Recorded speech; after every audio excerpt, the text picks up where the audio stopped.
And now let's begin today's discussion over in Canada, where the government is currently in the process of waging an all-out financial war against the trucker protesters, as frankly, well as anyone else who supports them. However, before I give you the actual developments, I would like to share with you something that happened in the year 2020 as sort of a juxtaposition with what's happening today. Back in December of 2020, there was a large protest of farmers over in the country of India. Those farmers, they were specifically protesting against 3 laws that were passed by their federal government, laws that the farmers were claiming were enriching the large corporations while at the same time hurting the small farmers. And so the farmers peacefully marched to the capital, with many of them bringing their trucks, their tractors, as well as their trailers along with them. This is already all starting to sound rather familiar, isn't it? And back then, wouldn't you know it, the first foreign leader to voice his opinion on this matter, meaning the first head of state outside of India to chime in, was Canada's Justin Trudeau.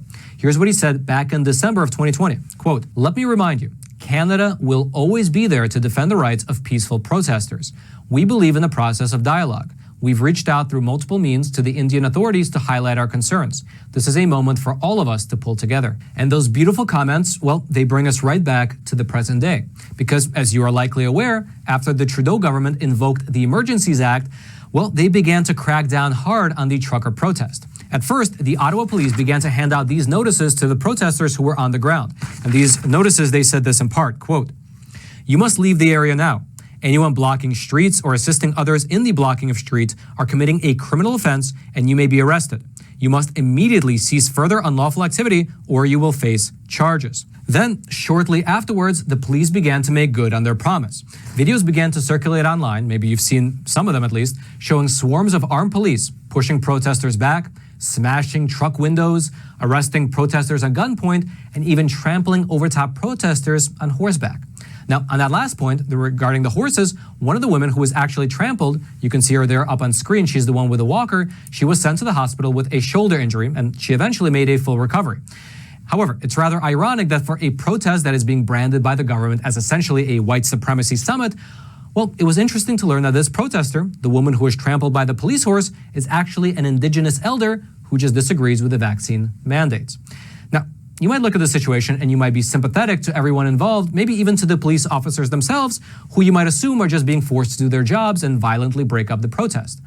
But that does not appear to be the case. How do we know?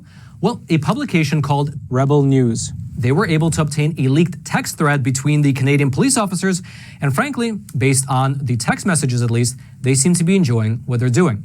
Here are some of the text messages that the police officers were sending back and forth, and please note, I hid the names and phone numbers of the officers so that their private information wouldn't be released. Here's what they said. "Time for the protesters to hear our jackboots on the ground." To which one of his colleagues replied, "Whoa, whoa, whoa, whoa, whoa. This is a kinder and gentler Royal Canadian Mounted Police." To which he then replied, "Okay, we can give out free hugs and unicorn stickers." And then in another one of the exchanges, you can see that one of the police officers shared the video of the horses trampling on the protesters, and here was some of the responses from the other officers. "Wow, that's awesome. We only think we're living the dream. That's what we need to do. Just watch that horse video. That is awesome. We should practice that maneuver. Agreed.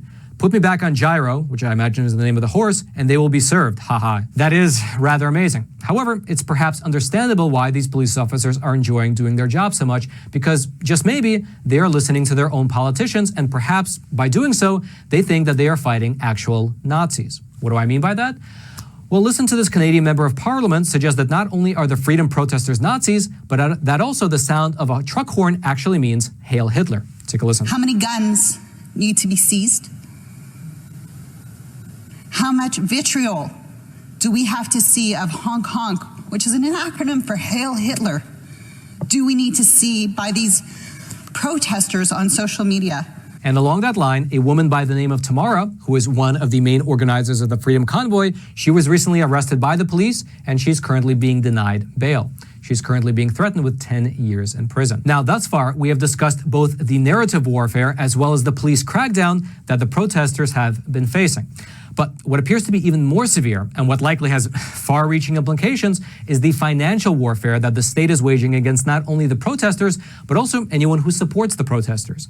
And to begin to understand what the implications of this actually are, well, here's what the Ottawa Chief of Police, Here's what he had to say about what his force is about to do. If you are involved in this protest, we will actively look to identify you and follow up with financial sanctions and criminal charges. Absolutely. This investigation will go on for months to come. Now, in that statement, he mentioned that if you are involved in the protest, they will find you and financially sanction you. But what does that actually mean? Does it refer to only people who are physically there on site in Ottawa? Well, that appears to not be the case. Here is, for instance, what a conservative member of the Canadian Parliament wrote on Twitter in regards to what's actually happening with these financial sanctions. Brianne is a single mom from Chilliwack, which is a city, working a minimum wage job. She gave $50 to the convoy when it was 100% legal. She hasn't participated in any other way. Her bank account has now been frozen. This is who Justin Trudeau is actually targeting with his Emergencies Act orders. And I suspect that this type of financial warfare will only escalate given the fact that Give, Send, Go, which is of course the fundraising platform that the truckers were using, well, it was recently hacked and all of the names, addresses, and dollar amounts of the donors are now floating around online. In fact, people are now making Google Maps, you can see one of them up on screen right there, where all of the donors are represented as pins on the map. And of course, the intrepid mainstream media in our country is looking to get to the bottom of how this could have possibly happened. For example, the Washington Post is now contacting people whose donation info was leaked and who gave as little as $40 to the truckers to ask them why they did so. And attached to that tweet, you can see an example of an email from the Washington Post, which has this question. Can you call or reply to this email to share what motivated you to contribute to the campaign? Now, really spend a quick moment to take this in. Hackers breached the private information of tens of thousands of donors over on Give, Send, Go, which is of course an illegal act. And the legacy media in this country, instead of condemning the hack or trying to get to the bottom of who actually conducted it, well, they are instead now harassing the actual donors, asking them to justify their donations. This is just the world we're living in, where the government, alongside the police force, the banking institutions, and the legacy media outlets, they all work in concert to attack those who they don't agree with. And frankly, don't expect this to end anytime soon, because as Ronald Reagan once famously said, quote, nothing lasts longer than a temporary government program. And indeed, wouldn't you know, just 2 days ago, Canada's finance minister, she came out and she said that these financial sanctions must be extended permanently. Take a listen. I believe do need to be expanded to cover crowdsourcing platforms and payment platform and their payment providers. So that is something that we need to do and we will do, and that needs to be in place permanently.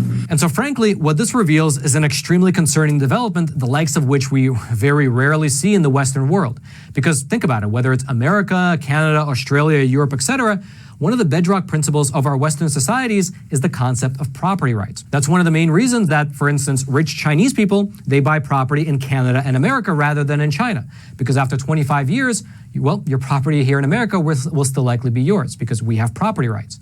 However, this episode in Canada, well, it's revealing the fact that your money in your bank account, which you of course assume is yours, well, it's one piece of legislation away from being frozen and confiscated by the state without any due process.